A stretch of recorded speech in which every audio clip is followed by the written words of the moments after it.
नमस्कार मित्रों, विद्यार्थी क्लासेस में आप सभी का स्वागत है। हम लोग एक श्रृंखला पढ़ रहे थे शिक्षण कौशल की। उसमें टॉपिक था वर्तमान भारतीय समाज एवं प्रारंभिक शिक्षा। इसमें हम लोगों ने वैदिक कालीन शिक्षा को पढ़ लिया था। अब इसी में आगे बढ़ेंगे और आज हम लोग पढ़ेंगे बौद्ध कालीन शिक्षा के बारे में। क्यों बौद्ध कालीन शिक्षा का जन्म होता है, क्या ऐसी जरूरत पड़ जाती है कि बौद्ध कालीन शिक्षा लाई जाती है, वैदिक कालीन शिक्षा में क्या कमियां आ गई थी। तो जब हम लोग इतिहास पढ़ते हैं तो देखते हैं वैदिक काल जो है वो दो भाग में विभाजित होता है, एक ऋग्वैदिक काल और एक उत्तर वैदिक काल। तो ऋग्वैदिक काल जो था वहां पर तो जाति व्यवस्था ठीक ठाक थी, वहां पर कर्म आधारित जाति व्यवस्था थी और कोई एक तथाकथित जाति सब पर हावी नहीं हो रही थी। लेकिन जब उत्तर वैदिक काल में आते हैं तो वैदिक कालीन शिक्षा में अनेक प्रकार के व्यर्थ आडंबर आ जाते हैं और यह जाति आधारित हो जाती है और सभी जातियों को समावेशन नहीं होता है। तो हम कह सकते हैं तब वह शिक्षा समावेशी शिक्षा नहीं रह जाती है। तो ऐसे में जरूरत पड़ती है एक ऐसी शिक्षा की जो समावेशी हो, जिसमें जाति का कोई स्थान न हो। तो उसी समय जन्म होता है बौद्ध कालीन शिक्षा का। तो हम कह सकते हैं यह विश्व की पहली समावेशी शिक्षा थी। क्योंकि यहाँ पर समावेशी क्यों कहा गया है? समावेशी का मतलब है किसी भी विशेष जाति को सपोर्ट न किया जाए और सभी जातियों को बराबर स्थान दिया जाए। ठीक है, इसके बाद आगे बढ़ते हैं और देखते हैं जिस प्रकार हम लोग वैदिक कालीन शिक्षा में पढ़ रहे थे कि वहां पर जो शिक्षा के केंद्र थे वो गुरुकुल हुआ करते थे, उसी तरीके से बौद्ध कालीन शिक्षा में भी गुरुकुलों के समान क्या बनाए गए थे? मठ बनाए गए थे। और इन्हीं मठों में क्या होता था? शिक्षा दीक्षा के कार्यक्रम चलते थे। अब मठ और गुरुकुल में अंतर क्या है? तो गुरुकुल जो थे वो अलग अलग ऋषियों के अलग अलग थे, लेकिन मठ जो थे वो पूरे देश भर में संगठित रूप से संचालित किए जा रहे थे। और इन मठों का प्रधान कौन होता था? संघ होता था। जैसे आपने सुना होगा दलाई लामा का नाम, जितने भी बौद्ध धर्म वाले हैं उन सब का मेन कौन है? दलाई लामा। वहीं से सारे आदेश और सब चलते हैं। इसके बाद आते हैं शिक्षा किस प्रकार थी। तो शिक्षा दो भाग में विभक्त थी। पहली थी प्राथमिक शिक्षा, दूसरी थी उच्च शिक्षा। अब आते हैं प्राथमिक शिक्षा के बारे में। प्राथमिक शिक्षा जो थी वो पूर्णतः निःशुल्क थी, कोई भी शुल्क नहीं लिया जाएगा। उसके बाद उच्च शिक्षा में भी नाम मात्र का शुल्क लिया जाता था। सिर्फ इतना लिया जाता था कि जिससे मठ को थोड़ा सा पैसा रुपए मिल सके, जिससे मठ चलाया जा सके। बाकी दान से भी मिलता था पैसा। इसके बाद आते हैं जिस प्रकार हमने वैदिक कालीन शिक्षा में पढ़ा था कि शिक्षा का प्रारंभ किस संस्कार से होता था, उसी प्रकार से इसमें देखते हैं यहाँ पर शिक्षा का प्रारंभ हो रहा है प्रवज्जा संस्कार से। शिक्षा का प्रारंभ किससे हो रहा है? प्रवज्जा संस्कार से हो रहा है।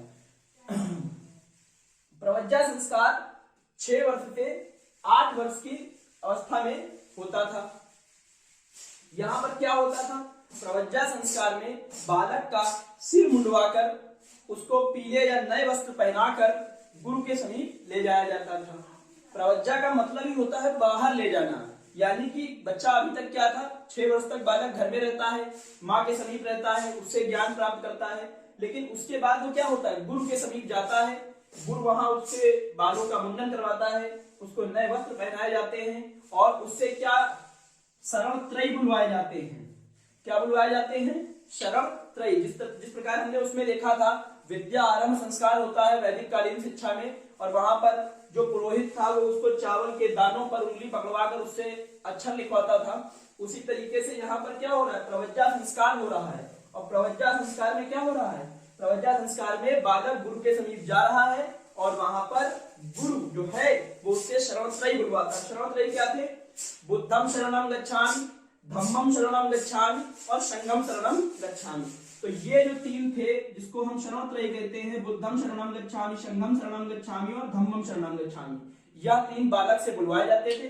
और इन तीनों को बोलने के बाद मान लिया जाता था कि बालक पढ़ने लायक हो गया है और अब उसको गुरु के समीप। इसके बाद क्या होगा? इसके बाद बालक अब कहाँ रहेगा?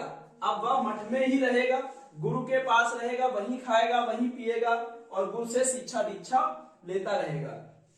इसके बाद बात आती है कि प्राथमिक शिक्षा जब आरंभ होती थी तो प्रारंभ के 6 महीने में प्रारंभ के 6 महीने में क्या होता था, उसको एक सिद्ध रस नामक पोथी पढ़ाई जाती थी। पोथी मतलब होता है बुक, तो सिद्ध रस नामक एक पोथी पढ़ाई जाती थी जिसमें 49 क्या होते थे, अक्षर होते थे, ये उसको सिखाए जाते थे। वैसे भी देखा होगा प्रारंभ में बच्चों को ABCD पढ़ाया जाता था, अभिज्ञान पढ़ाया जाता है जैसे, तो उसी तरीके से जो अक्षर है अल्फाबेट से उनका ज्ञान कराया जाता था। और क्या दिया जाता था, जोड़ घटाना थोड़ा बहुत, यानी कि प्रारंभिक व्याकरण एवं गणित की शिक्षा दी जाती थी। इसके बाद देखते हैं मठ में। मठ में विद्यार्थी क्या कहलाता था और शिक्षक को क्या बोलेंगे, तो मठ में जो विद्यार्थी होगा उसको कहा जाएगा या तो श्रमण या सामनेर या फिर सिद्ध विहारक। ये जो नाम है ये पाली भाषा के नाम है। विद्यार्थी जो भी मठ में रहेगा उसको या तो श्रमण कहेंगे या सामनेर कहेंगे या फिर सिद्ध विहारक कहेंगे। शिक्षक को क्या बोलेंगे, शिक्षक को बोलेंगे उपाध्याय या फिर उपाध्याय। तो उपाध्याय जो है ये उपाध्याय का ही रूप है। ये पाली भाषा में शिक्षा दी जाती थी बौद्ध काल में, इस वजह से उपाध्याय को उपाध्याय बोला जाता था। अब इसके बाद प्रवज्जा संस्कार, उसकी प्रारंभिक शिक्षा शुरू हो गई, उसने प्रारंभिक शिक्षा ली। तो जब वो मठ में पढ़ रहा होता है, अब मान लीजिए 6 वर्ष में उसने यहाँ पर एडमिशन प्रारंभ मतलब प्रवेश ले लिया, तो प्रवज्जा संस्कार के बाद क्या होगा, प्रवज्जा संस्कार के बाद 12 वर्ष तक शिक्षा वह ग्रहण करेगा। और उस 12 वर्ष की शिक्षा ग्रहण करने के बाद अगर वह चाहे तो वह लौकिक जगत में यानी कि गृहस्थ आश्रम में प्रवेश कर सकता है। लेकिन अगर वह गृहस्थ आश्रम में प्रवेश करना नहीं चाहता, आगे पढ़ना चाहता है, तो एक संस्कार होता था जिसे कहा जाता है उपसंपदा संस्कार। यह कितनी उम्र में होता है, यह 18 से 20 वर्ष की आयु में होता था।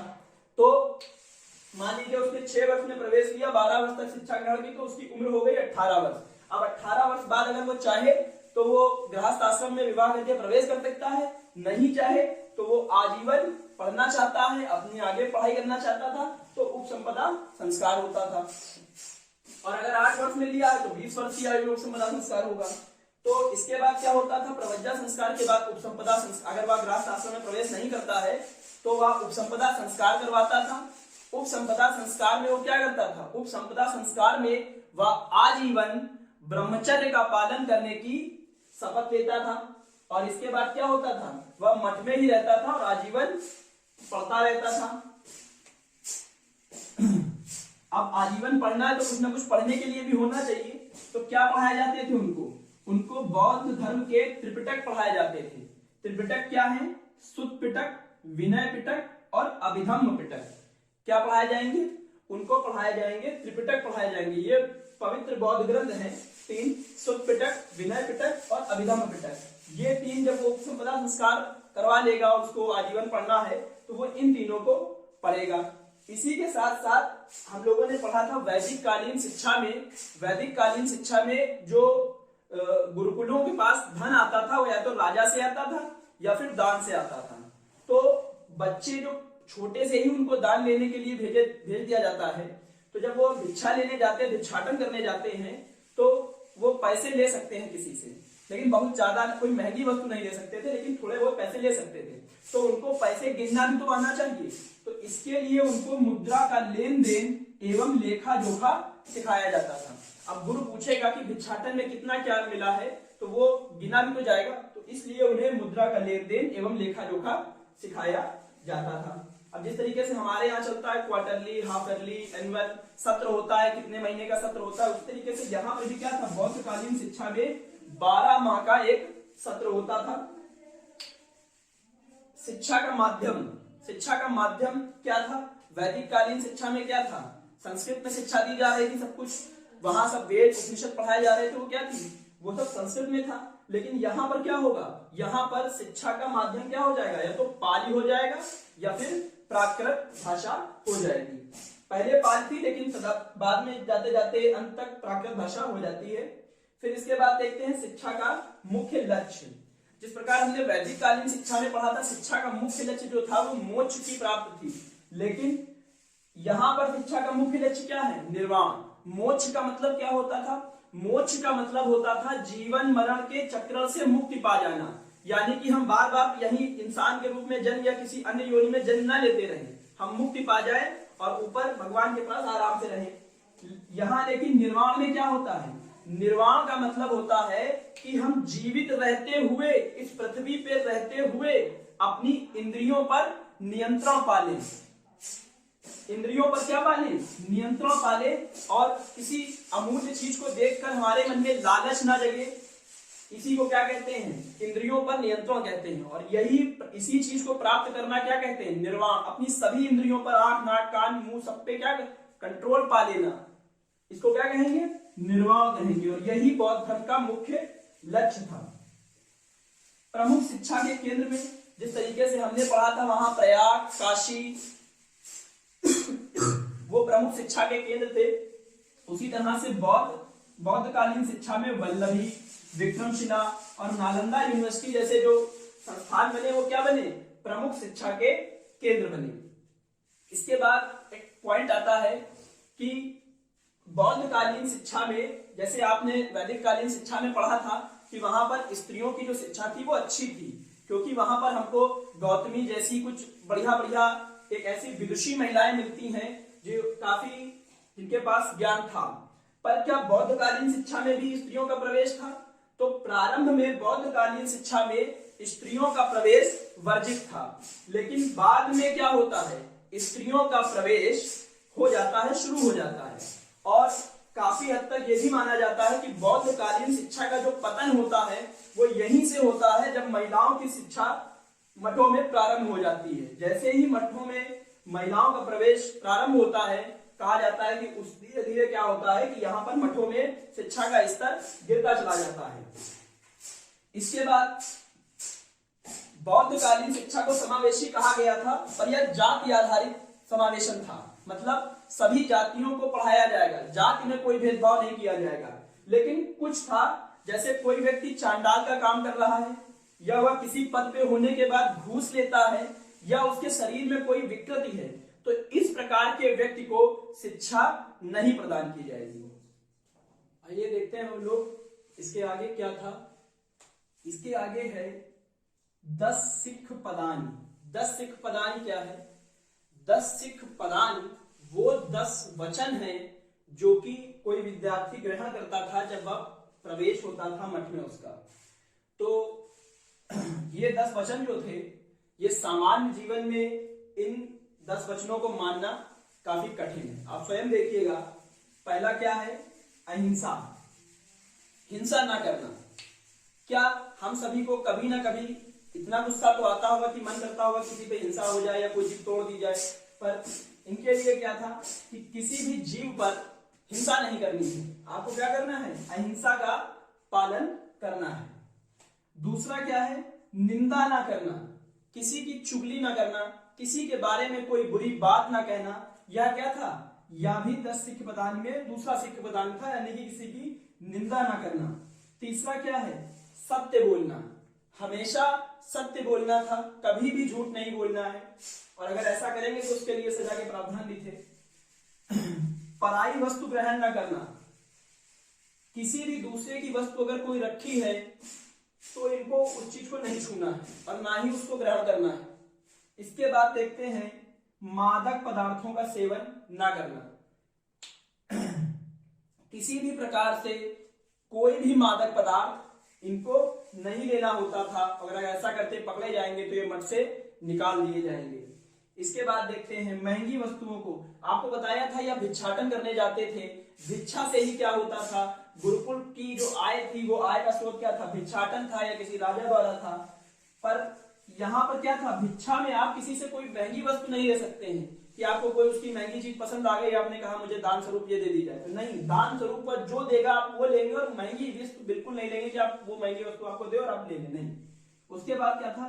श्रृंगार न करना, किसी प्रकार का कोई भी सौंदर्य प्रसाधन ये प्रयोग नहीं कर सकते थे, यानी कि मेकअप ये बिल्कुल नहीं लगा सकते थे, कोई भी मेकअप नहीं करना था इनको। मांसाहार न करना, शाकाहारी बनकर रहना था, किसी भी जीव की हत्या नहीं करनी थी, मांसाहार भोजन नहीं करना था। इसके अलावा सबसे महत्वपूर्ण बात, शुद्ध आचरण रखना। इनका आचरण कैसा होना चाहिए? बिल्कुल शुद्ध होना चाहिए। नृत्य तमाशा इत्यादि ना देखना। ये नहीं कि पापा के बोर हो गए हैं तो चलो थोड़ा एंटरटेनमेंट कर लिया जाए और क्या कहीं डांस वांस देखा है या पिक्चर देखा है, नहीं, नृत्य तमाशा इनको नहीं देखना था, अहिंसा नहीं करनी थी, किसी की निंदा नहीं करनी थी, सत्य बोलना था, पराई वस्तु को उठाना नहीं था, चोरी नहीं करनी थी, मादक पदार्थों का सेवन नहीं करना था, महंगी वस्तुएं दान में नहीं लेनी थी, श्रृंगार नहीं करना था, मांसाहार नहीं करना था, शुद्ध आचरण रखना था। तो इस तरीके से हमने वो 10 वचन देखे जो कि विद्यार्थी ग्रहण करता था जब वो मठ में प्रवेश होता था। इसके बाद आइए आगे देखते हैं प्रारंभिक स्तर पर शिक्षा के प्रकार क्या थे। तो प्रारंभिक स्तर पर शिक्षा के 5 प्रकार थे। कितने प्रकार थे? 5 प्रकार थे। वो 5 प्रकार कौन से हैं? शिल्प विद्या। शिल्प विद्या का मतलब होता है कुछ ना कुछ नया कंस्ट्रक्ट करना, और इसका सीधा सीधा मतलब देखा जाए तो व्यावसायिक शिक्षा से था। आप सबने देखा कि प्रवज्ञा संस्कार के बाद 12 वर्ष तक शिक्षा लेने के बाद वो चाहे तो लौकिक जगत में प्रवेश कर सकता था, यानी कि गृहस्थ आश्रम में प्रवेश कर सकता था। तो गृहस्थ आश्रम में प्रवेश करने के बाद उसे कहीं ना कहीं कुछ व्यवसाय तो चाहिए होगा ताकि वो अपनी आजीविका को चला सके। इसलिए शिल्प विद्या जो थी वो उसी लिए थी कि वो व्यवसाय को चुने और अपने अनुसार जो भी व्यवसाय वो सीखेगा वो उतने वर्षों तक उस व्यवसाय को सीखेगा और उसमें एक्सपर्टीज पालेगा। इसके बाद आता है हेतु विद्या। हेतु विद्या का मतलब होता है तर्क विद्या से, यानी कि किसी बात का तर्क खोजना, किसी चीज के पीछे क्या तर्क है उसको जानना। तो ये किस विद्या में सीखेंगे? हेतु विद्या में सीखेंगे। इसके बाद आती है शब्द विद्या। साहित्य लिखने के लिए आपकी व्याकरण जो है, व्याकरण में पहुंच अच्छी होनी चाहिए, तो उसी लिए थी शब्द विद्या। और यहां से क्या सीखेंगे? वो व्याकरण शास्त्र की विद्या सीख लेंगे। इसके बाद आता है चिकित्सा विद्या। कोई मठ में हो सकता है कोई बच्चा कभी बीमार पड़ जाए, उसको किसी औषधि जरूरत पड़ जाए तो क्या करेंगे? आप बाहर से लेके आएंगे? नहीं, तो यहीं पर क्या गया था, चिकित्सा विद्या भी सिखाई जाती थी। और इस चिकित्सा विद्या में क्या उनको औषधियों का ज्ञान कराया जाता था। और यही जो छात्र होते थे जब वह उपसंपदा संस्कार के बाद इसी चिकित्सा विद्या को ज्यादा लगातार वर्षों तक सीखते रहते थे तो वो इसमें अभ्यस्त हो जाते थे और वही यहाँ पर क्या करते थे? इलाज भी करते थे। फिर इसके बाद आध्यात्मिक विद्या। अब जो इन सब विद्याओं को ना पढ़कर धर्म की ओर जाना चाहता हो उनके लिए क्या है? आध्यात्मिक विद्या, यानी कि धर्म की शिक्षा दी जाएगी, धर्म ग्रंथों की शिक्षा दी जाएगी। जैसे आपने त्रिपिटक पढ़े उनके उसकी शिक्षा दी जाएगी। तो इस प्रकार से हम लोगों ने वर्तमान भारतीय समाज एवं प्रारंभिक शिक्षा में बौद्ध कालीन शिक्षा को पढ़ लिया है। इससे पहले हम लोगों ने वैदिक कालीन शिक्षा को पढ़ा था। इसके आगे हम लोग एक और वीडियो लाएंगे आपके लिए और उसमें होगा मध्यकालीन शिक्षा यानी मुस्लिम कालीन शिक्षा को पढ़ेंगे। धन्यवाद।